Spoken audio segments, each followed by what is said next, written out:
Otep à tous, il y a une urgence au Congo démocratique que je dois partager avec vous.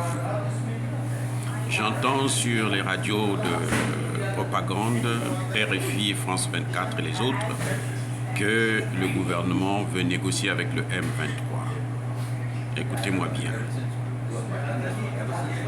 Il est hors de question de négocier avec le M23. Pourquoi? Parce que, 1. On ne négocie pas en position de faiblesse. 2. Le M23, avec l'armée rwandaise, ont occupé déjà une partie du territoire rwandais. Et que si toute négociation reviendrait à reconnaître de fait les territoires occupés, c'est-à-dire, si le Congo démocratique, le gouvernement de Tshisekedi veut négocier avec le M23, ça veut dire qu'ils vont mettre sur la table les parties déjà occupées, les villes déjà occupées, et de fait les laisser au M23 et au Rwanda. Ça veut dire, c'est une balkanisation de fait du Congo démocratique, ce que tout le monde ne veut pas, ce que nous ne voulons plus en Afrique. Il est hors de question. Il n'y a pas de fatalité à la situation congolaise.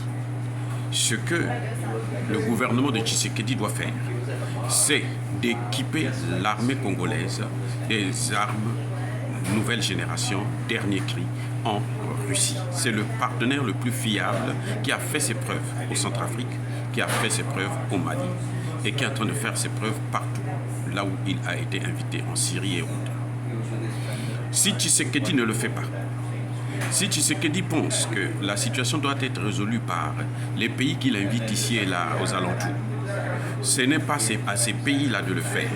Vous savez très bien que les pays de l'Union africaine sont tous, ou presque, corrompus par ces Occidentaux. Donc quand ils envoient leurs soldats, ils viennent pour terminer le travail, pour finaliser le travail. Alors, Tshisekedi doit compter d'abord et avant tout sur son armée, sur le peuple congolais, sur l'armée congolaise. Et il doit immédiatement faire partir la base, les soldats de la MONUSCO, des Nations Unies.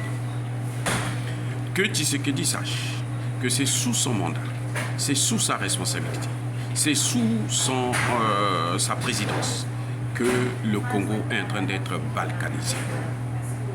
Qu'on le veuille ou non, même s'il se passe pour le meilleur démocrate, selon, bien entendu, les Occidentaux qui veulent l'endormir, qui veulent lui baiser la gueule, et il accepte les yeux ouverts, ça ne nous regarde pas.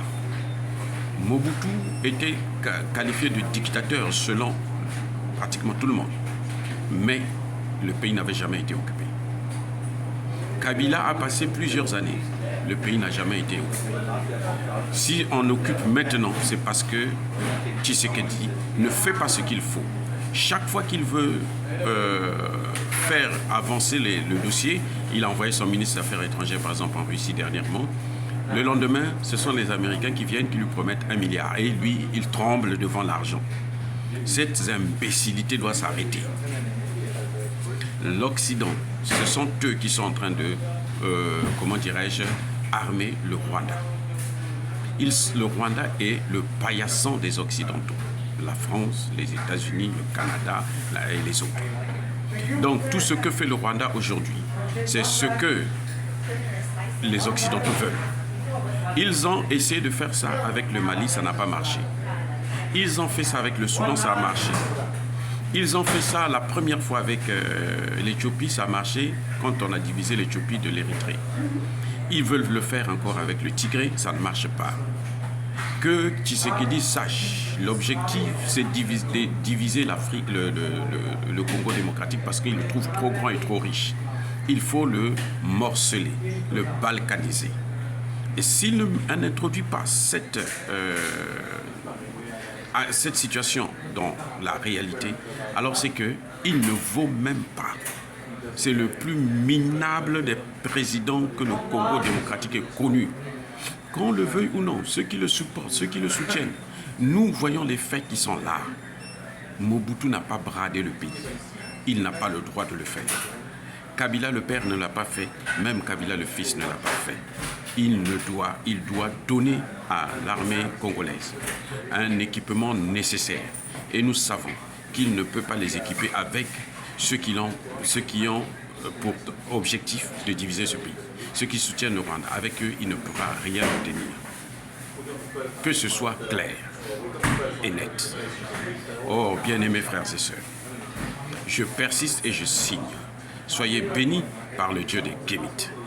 Et que tous ceux qui persécutent l'Afrique et les Africains, notamment les panafricanistes, tous ceux qui pillent, déstabilisent et veulent balkaniser les pays africains et les ressources naturelles puissent être punis, massacrés, éradiqués, écrasés, foudroyés et maudits par le Dieu des Kémites et par nos ancêtres angélisés. J'ai dit et j'assume.